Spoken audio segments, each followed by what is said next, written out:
Yeah, I'm very excited to be here. Thank you.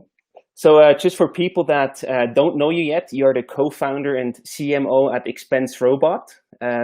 If they want to hear more about your story, we highly recommend to listen to last week's Swisspreneur podcast, where we tell your story from a founder, basically, with all the ups and downs along the way.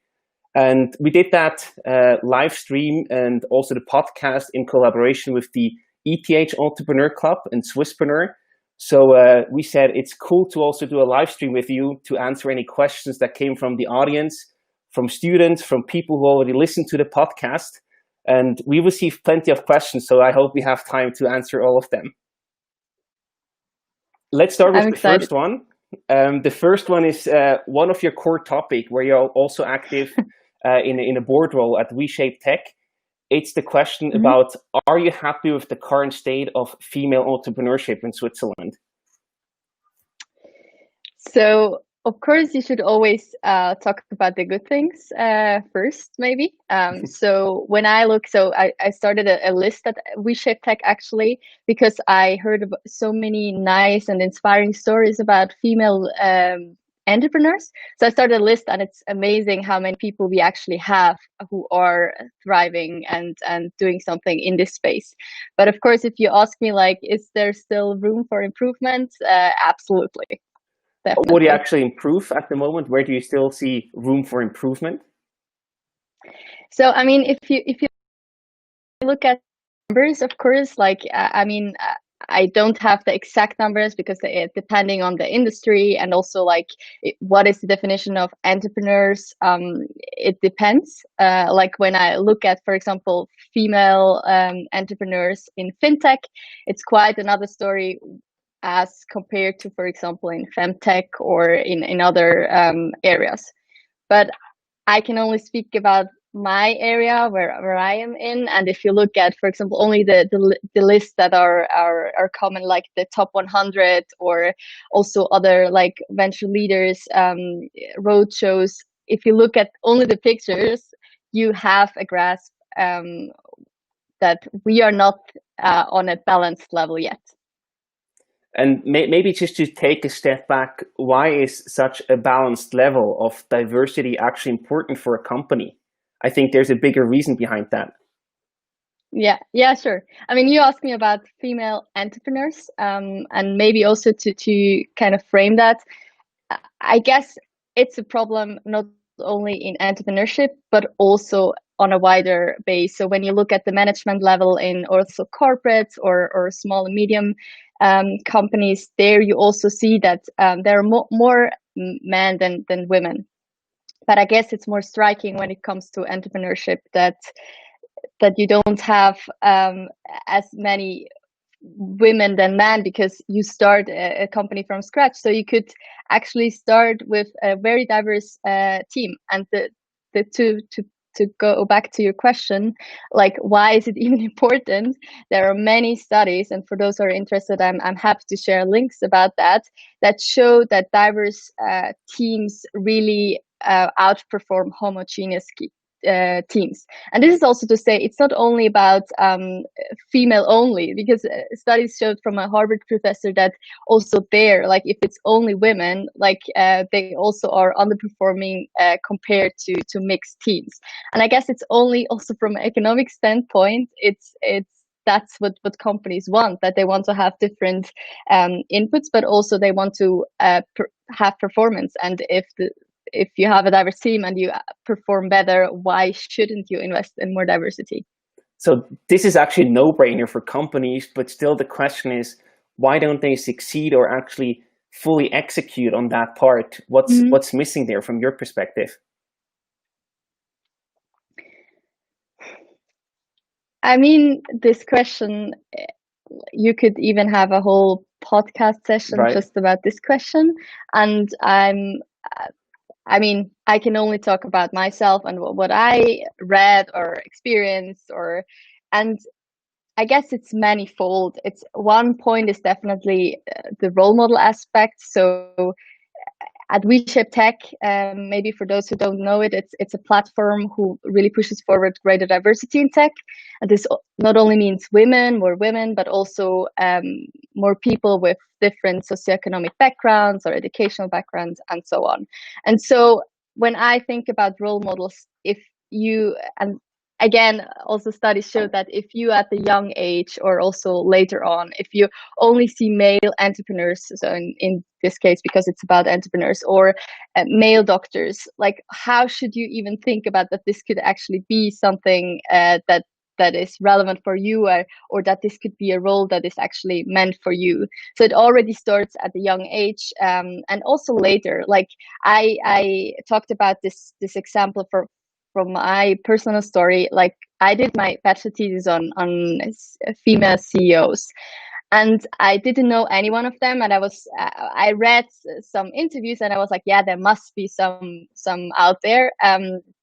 And I was focusing on female entrepreneurs with kids. So, and then I reached out to them, and I didn't think that they would reply. And each and every one of them actually replied. In the end, it were like 12 amazing women who just took the time to answer my questions, and I have a ton of them. And just like they inspired me so much and had such a profound impact on me, because I kind of saw them thriving. I saw their passion, I saw their ways, and they were so different in how they got to the top. And this really encouraged me to also think for myself, that I thought like, well, actually this could be one day, this could be me. And I guess it's similar for everyone, be it your gender, but also be it a working class kid, or like it helps if you see like on top somebody who resembles yourself. Absolutely. So I guess that's one part why. Who are the actual role models that pushed you into the world of entrepreneurship? I don't have like this one role model where I could pinpoint and say, well, this person, like this is why I'm doing everything. But I guess for my side, I'm a super curious person, and it was always curiosity. I think my cousin still bothers me, telling me, "Oh, you were so annoying because you always wanted to know why, and you didn't stop, even though we just told you why." And I still have that, maybe a little bit more polite and more thing. And I think this was why I then just reached out to people that were fascinating for me, be it for like a specific topic, or be it just like randomly meeting them at an event and just asking questions that I didn't know. So I think I learned from different role models, and I was always very curious to hear their stories. Awesome. Yeah, I think that's a good path of, or also a good way to actually pursue that, and then learn from them what you can actually then execute yourself. Mm. Something Mm. that was also asked by the students from ETH was mainly, what are some tips that you can give to young entrepreneurs that are just starting out with their idea? Mm. So I guess it very much helps when you talk to people. Like I remember when before ExpenseRobot, I had another startup, and there we were always afraid to tell someone. Like we had this idea, and we thought like, oh, we need to protect it, because one day, like if we tell it to someone, then somebody will come and will copy it. And I really had to learn that ideas don't matter. It's really the execution. And it's so helpful if you talk to different people, and you shouldn't only talk to your friends, because normally there is kind of this positivity bias also with your family. Like they want you to succeed, so they encourage you to do things. And so you should also go out and really like challenge everyone. I remember like Davis, our CTO, and the one who actually had the idea. He has been a friend for many years. So when he came up with it, he would just talk to us and also to other people, and just challenge. And we challenged him, because at first we were like, why, this is already existing, and so on. But it really helped him to also like frame it more in detail, go into a direction. So this is definitely one thing. And then if you have this idea, and you know that you're kind of solving a problem, and the best thing, which is also a little bit challenging, but this is how we did it, is that you find a customer, or in the best case even a little bit more, that tests your prototype. And because these are the people who then also buy your product in the best case, and they can really challenge you on things where you think, oh, this feature is super important, and you realize, wow, no, actually nobody cares about it. But on the other hand, there is one thing that is absolutely necessary. And for us, this was really the way to go, because we could test it and we knew we were on something that really solves the problem. Got it. And then I think on a more personal level, I would definitely look for a topic that you're excited about, and maybe you also have a lot of knowledge about it. This really helps, because if you are in a space where you don't have a clue, I imagine that it is difficult to find the sweet spot where you can actually make a difference. So yeah, that's what I would suggest. I have 2 follow-up questions, but also just one more statement, because we recently discovered, or actually discussed, some of these points with Alain, with the founder of Swisspreneur. And he said, you should really be similar to what you just said, find your passion or follow your passion, and really find a problem that you want to solve yourself. And I think that's incredibly important, to also have the motivation to go through the tough times, and they will be there for sure. And I think that's so crucial, that you are actually, focusing on the problem that you want to get solved for yourself. And the other thing that he mentioned is also, to get started, a very good answer you need to have is for the question, why is the timing right now? Why now? I think that's also an important thing to keep in mind to get you started. But definitely. my question that I actually wanted to ask as a follow-up is, you mentioned the testing, where you had clients to test your solution. Would you actually recommend to do that for free and just to get as many or as fast on board as possible? Or would you actually recommend to charge for that, maybe at the lower price, but still to ask money for it to have a higher validation value?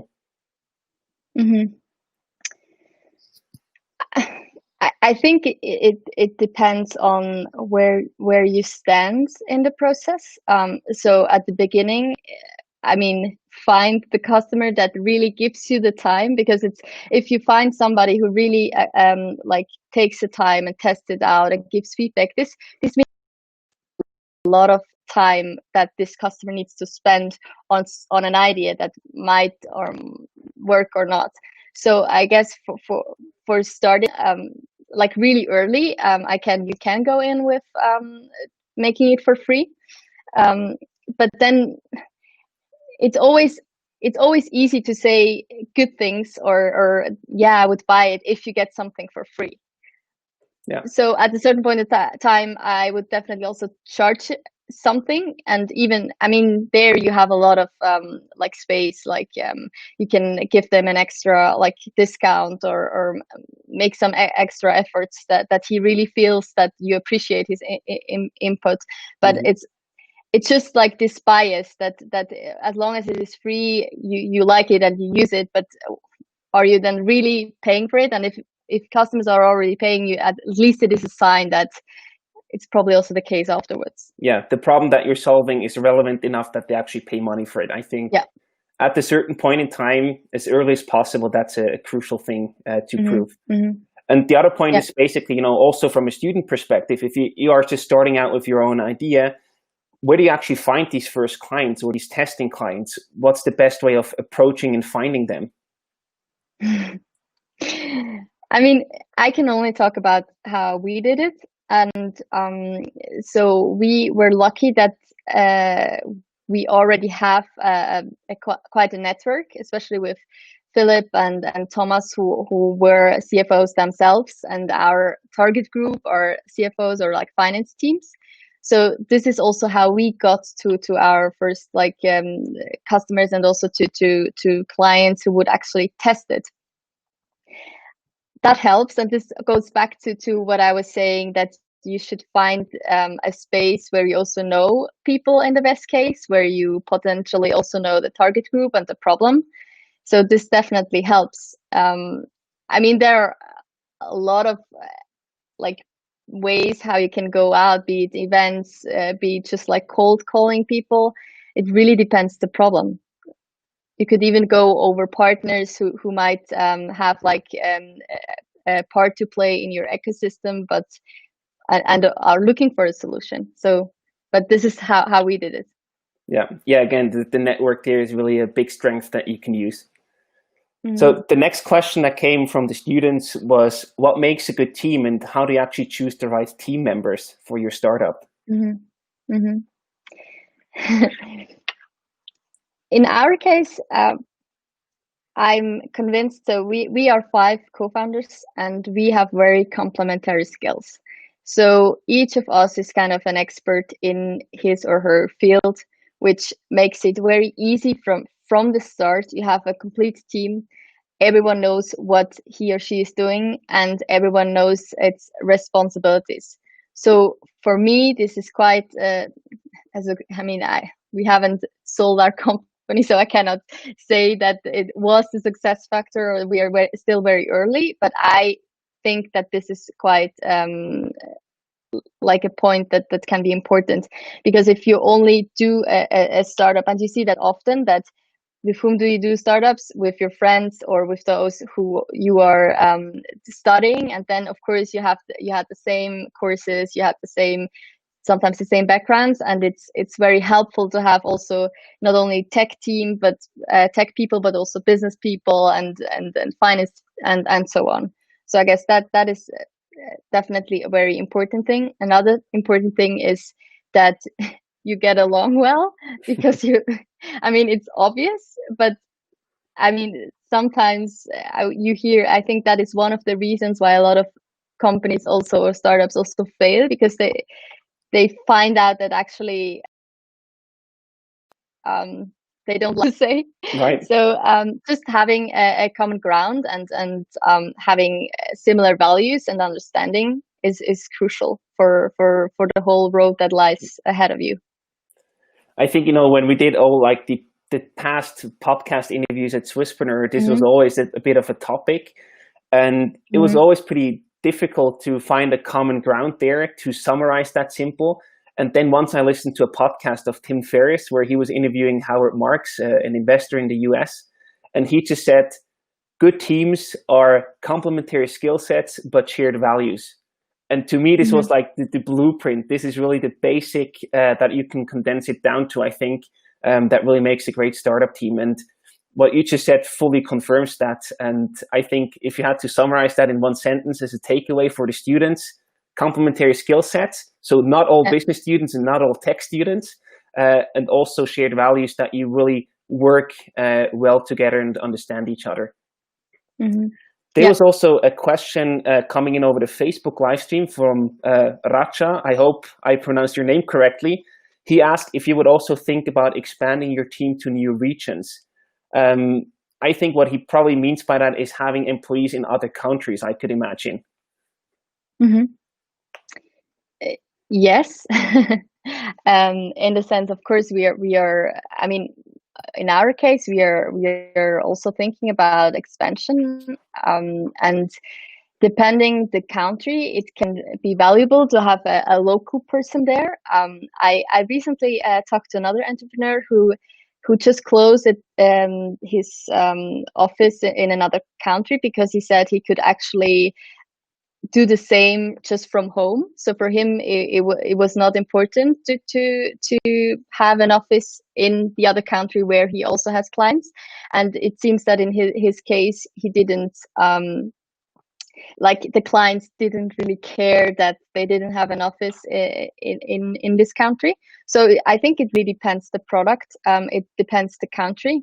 Like if you, for example, look at Switzerland and like the DACH region, we speak, like the German part speaks the same language, so this could help. But I imagine if you go to, let's say, Asia, with the time zone, with the culture, even with just how you work, processes and stuff, it's probably very helpful to have somebody locally who can also hire people there. So it really depends. I couldn't say you should always, as well. I cannot say the opposite. Yeah. So yeah, I think hope that helps. Yeah, absolutely. I think it's also, really depends on the business, as you said, and you will probably feel if there's a local presence necessary, if it's just so much more difficult to sell, or if it's just, getting way too much for you to travel around and do everything yourself, that there is really a specific need or a pain point where you see, okay, we cannot grow any further without having someone locally here, and that's probably a strong message to go and hire someone there locally. Yeah, or also, as you say, like when I talk about marketing, I mean, we are currently in Switzerland and already here, like we have 4 languages. So I can imagine that if you go to other countries, it's crucial that you also understand the culture there, because you can do so many things wrong by just in the communication. What works for one region doesn't work for another, because there are cultural rules and story and history. So if you don't have an office, at least it probably makes sense to work with an agency, for example, in the case of marketing, who know the costumes of this region or this city or country. Yeah, that's a very good tip. So, now we talked about the idea or the start. Basically, we talked about the team, and usually there are the hot 3 topics to start that always come up, and fundraising is, of course, also one of them. So yeah. How do you actually raise funds for ExpenseRobot? We briefly talked about that in the podcast, where you also mentioned the perfect timing, that you just closed around and had the celebrations one day before the Corona lockdown. So that was great timing, but how do you actually do that? Is there anything that you can share on that part? So, I mean, I can share how we did it. So we did it quite traditionally in a sense. So we did it with VCs, so venture capitalists. And there we really went through a quite normal selection process. So you talked to different VCs. Either we knew them from our past experiences with them, or we reached out to them, or we got interest. So it really depended. And then we, of course, got together and discussed the ideas. And then either like we moved forward. I mean, we closed the rounds. So, but we turned some VCs down.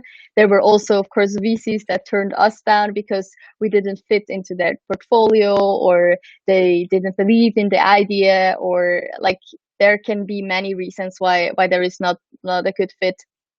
And so luckily we could then convince like Swiss government and SIX as kind of main investors, so like VC funds. And at the same time, we also had then a few angel investors on board, who also now are like supporting us in consulting us when it comes to strategy or expansion or scalability. Nice. This is a short summary of how we did it. And I also think, getting these renowned VCs in Switzerland, SIX and Swisscom Ventures, but also on top of that, 1.7 million, I think you raised in total. That's quite a big achievement. So that's really cool to see how you pulled that off. One thing that I ask myself is, you had paying clients from the beginning. Was there also a discussion of not raising funds and just saying, hey, our business and our sales is actually going on so well, we just skip the round and either raise a much bigger round later on, even bigger than 1.7 million is already quite big in Switzerland, or no money at all? Was that also the discussion that you had? I mean, we had, of course, many discussions about different ways how we would do it. So this was certainly one option that we discussed. But for us, it's really like we wanted to be fast, and we knew the timing is now and not in 3 years and not in 2 years, but it's really now. And so also like we discussed that in the podcast, but like we really wanted the money to, on the one hand, build up the team. We need more tech people. So also if there's anyone wanting to join our tech team, we're still looking for people, but also our sales team, which we already did fill up. And because we really saw the market traction, and we knew that we need to be fast and scale fast in order to become like a big and strong company. So this is then why we said, okay, let's go all in and raise a bigger fund round. Yeah, got it. Yeah, I think that makes sense. That's a very legitimate answer to that. Do you also have any tips for startups that are currently in need of funds? Where they should go, where they should start? I think I can only like say it a little bit more in general, like what is important when you want to attract investors or convince investors from your idea. So what we really realized, and also some Thomas and Phil who did that in the past as well, you really need a plan and a clear plan, and you need to know like how much money you want, but you also need to know for what do you need this money, and really show that to investors. And in our case as well, like I mean, it's not that we are the first company who does something about expense management. So there are plenty of other want to be competitors or like similar products. So of course you also need to show the investors like different options and different revenue streams, so that you, because nobody knows what the future brings. If your biggest customer comes 1 month after you kind of start your company into your country, of course that turns tables, and you kind of need to adapt to the situation.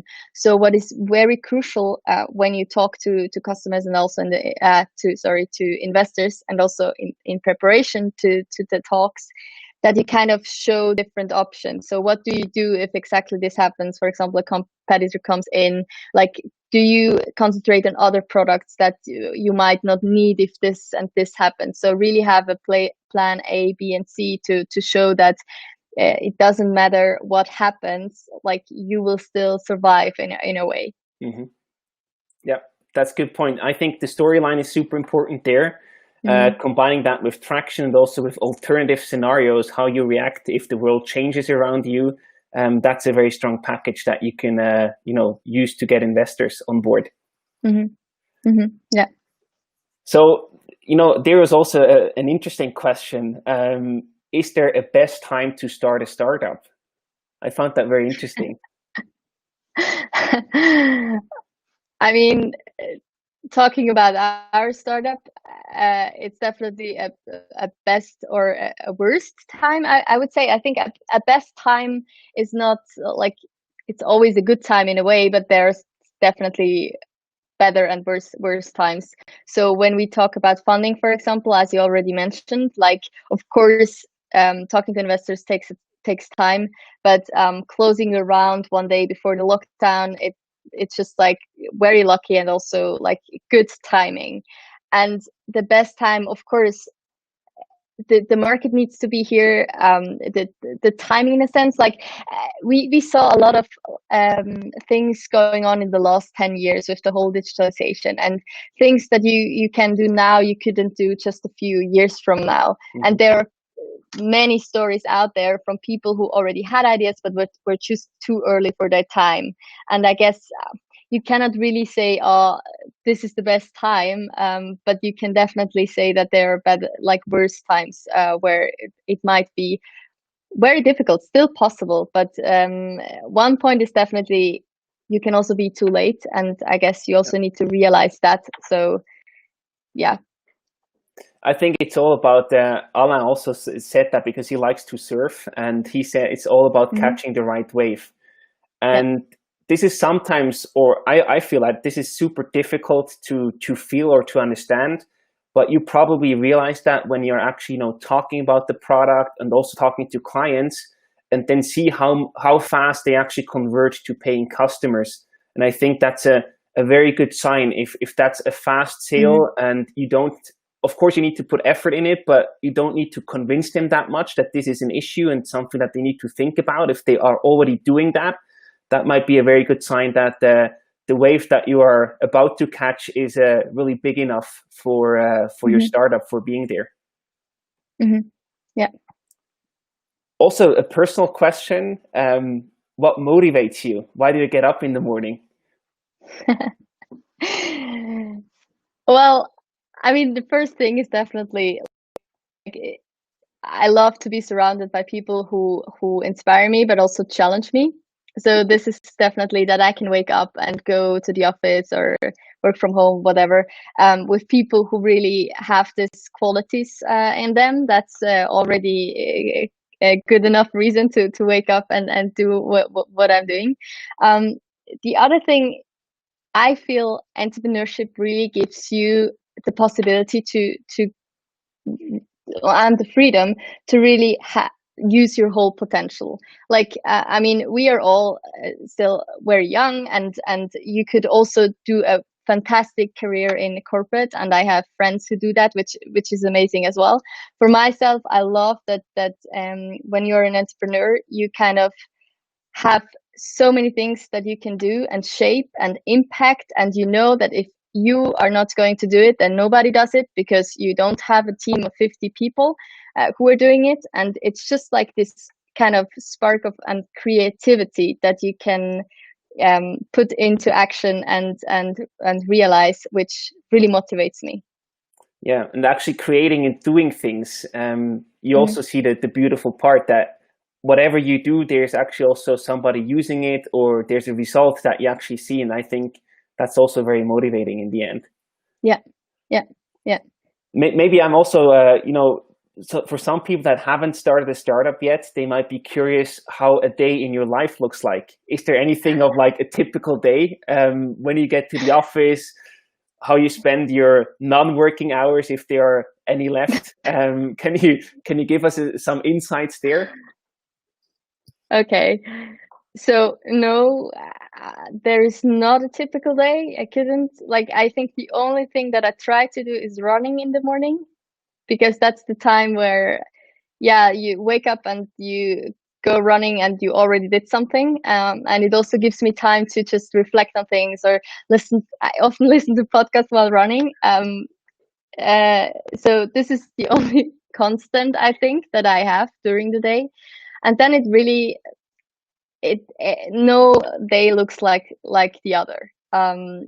There are meetings, of course, but as also like a lean startup, for us it's very important that we only have meetings when you also have something to say and to decide, and not just like for the sake of meetings. So there are regular like company updates, but really like very efficient and straightforward. And if it's just 10 minutes, then it's just 10 minutes. So there is not really like a typical day that I could show you. Maybe are the hours similar for every day, although the tasks are different? Like, when do you usually get to the office and when do you leave the office, or do you still have to continue work at home? Yeah, at the moment, also like some of the people are like in home office. So of course you take your tasks home. Um, when do I start? Like, I mean, it really depends what you mean with work, because I read a lot. I listen to a lot of podcasts and watch things. So is this working? I do it for pleasure, but it also helps me in my work. So if you count that in, then probably I work even more. So I cannot. I go to the office maybe between 8:30 and 9, but then it really depends the day how long I stay. Got it. Yeah. This focus time, or study time, as I will probably call it, of consuming podcasts and reading and watching stuff. How important is that for your day job? Because I feel that if people don't have that, I just know that from my self-reflection, if I don't have that, I get frustrated I don't have that for a longer time. How important is that for you to have this sort of creative input where you can actually also generate new ideas?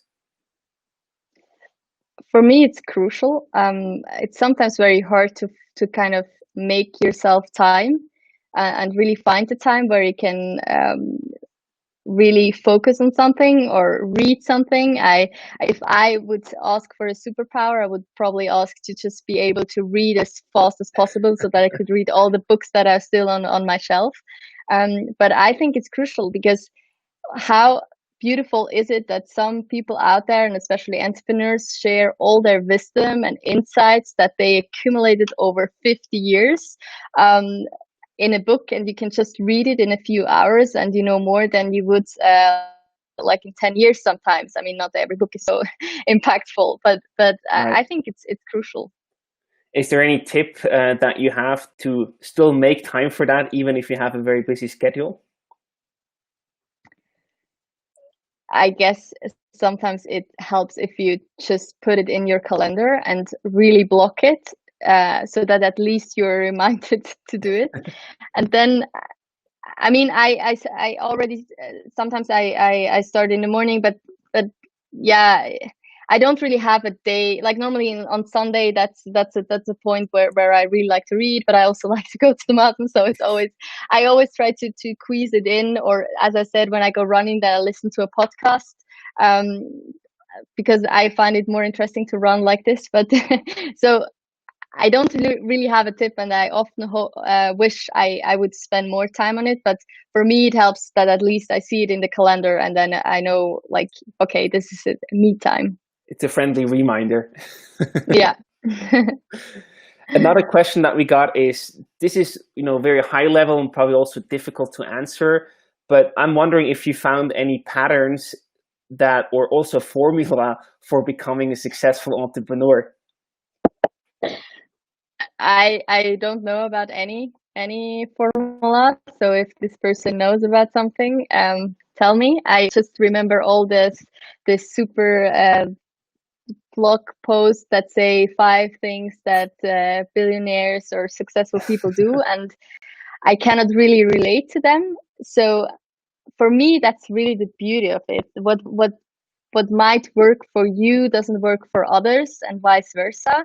So I don't think is a formula. I'm convinced that there are certainly things that can help you and can just help you to move into a more successful like path. Um, of course, when it comes to the product, is it a market that really has a big enough size so that you can also scale? Mm-hmm. You can also decide to do something small, but if you want to scale, then you make sure that there is a big enough market and market traction, and it's right timing, and you're really solving a problem. But then I also think, I mean, attributes from a person, like that you really have the grit to also go through something and adapt yourself, because it's so, as I said, there are no day looks like the other, and you really need to stay like flexible. And also there are so many, I mean, it's always nice to talk about the nice things, but there's so many times where you're just like, what should we do, or how should we tackle that, and so many things that are not your job, but you still they turn up. So it's very hard, or it's very challenging. So it's helpful to have this grit. And I guess also from a personal level, I find it, we always talk about intelligence, and yes, you need to be intelligent, but you also need to be emotional intelligent, because if you're growing a team and you want to scale, like, the people make the difference. So I guess, like, the formula, be a decent person and humble, and make sure that you also listen to others, not only to the customers but also to your team. Yeah, I like that very much. That's a good recipe. You are already familiar with the term rapid fire questions. Oh no. There are just Yes, three I am. or four spontaneous questions that come to my mind that we haven't Oh discussed my yet. God. Are you open for that? I'm not sure, but We'll shoot. see. We'll see. I'll give you one choker if you want, okay? Okay. What was the first summer job that you had as a teenager? Oh, working in a restaurant. Nice. Was there any specific, sort of thing that you say, that was actually a cool takeaway that you took away from that job? Yes.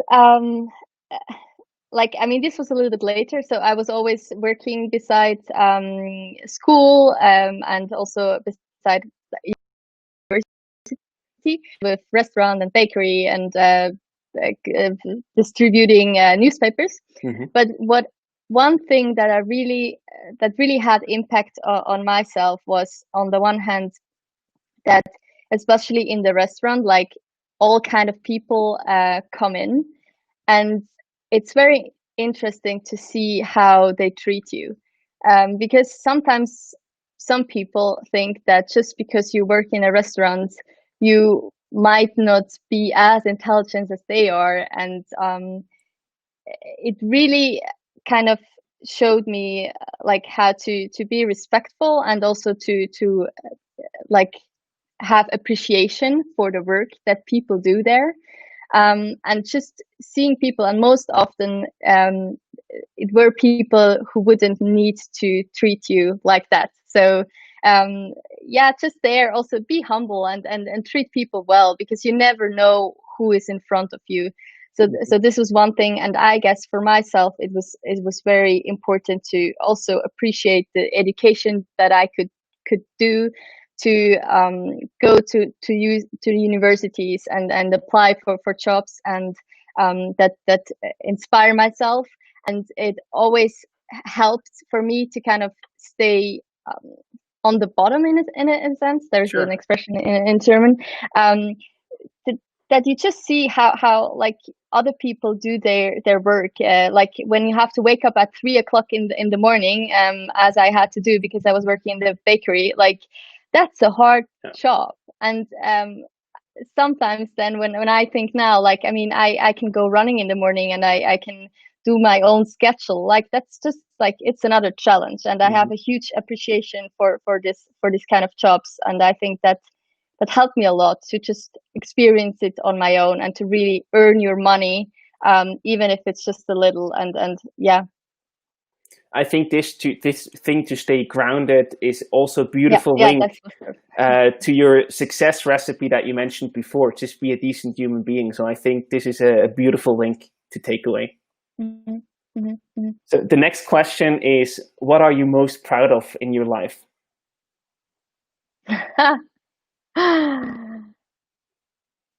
Wow.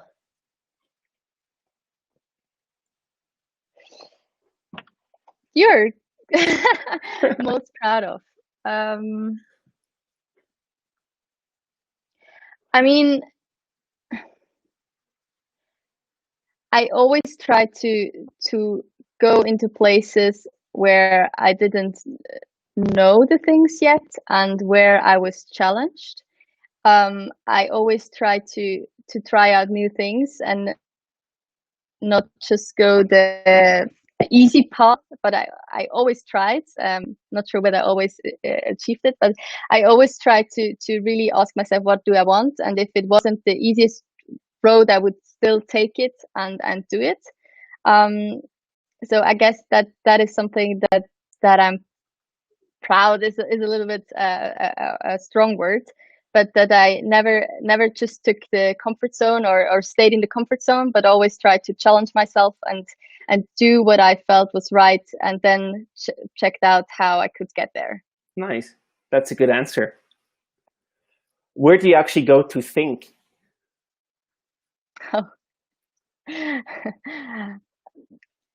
Everywhere. But of course, it helps when you, or for myself, it helps, be it running. But I love mountains. So I love to hike, but also climb mountains. And this is actually a time where I can think, and just like sometimes brainstorm about ideas, or just about things that are going on. So these are places where I can think. And then on the other hand, I really like to discuss things with people, and again, like ask people how they did it, and get new ideas, because I think like many things have already been done, and you can just, if you get the chance to kind of also pick brains from others, you can combine new things and create new things. And I guess that's also a way of thinking and discussing and coming to a next step that you wouldn't on your own. Absolutely. Do you have a favorite mountain that you go to? So I grew up near Mount Pilatus, in Nivalden. So I would say this one. That's your home or house mountain, however you want to It's call my it. house mountain. Yeah. And just the last question for you today from my side is, what's a surprising fact that people don't know about you? Not sure whether I want to reveal that. A surprising fact. Maybe because you started about like female entrepreneurs and like this whole women topic. Mm-hmm. I'm the first woman in my family who actually went to university. So yeah, this is a fact that maybe not everyone knows. Cool. That's a good trend, I would say. Awesome. Melanie, that was a lot of fun. The 45 minutes just flew by, I feel. Is there anything else that you'd like to add? I know that you mentioned along the show today that you are still looking for developers, for example. Mm-hmm. Yes. So if there is anyone out there who wants to join us, be it as an intern or also full-time employee, just reach out to me via LinkedIn or just drop me an email or an Instagram. I'm on any channel. Yeah, and I would be happy to hear from you. And also, if you have questions, just shoot. I'm always happy to reply. Awesome. Thank you so much for your time, Melanie. And thank you you all, everybody, for watching and listening to this collaboration of the ETH Entrepreneur Club and Swisspreneur. We just are still experimenting with this live format, but so far it's a lot of fun with fascinating guests like you, Melanie. And thank you all so much for joining tonight. Have a wonderful evening. Thank you very much. Talk to you soon. Talk to you soon. Bye. Bye-bye.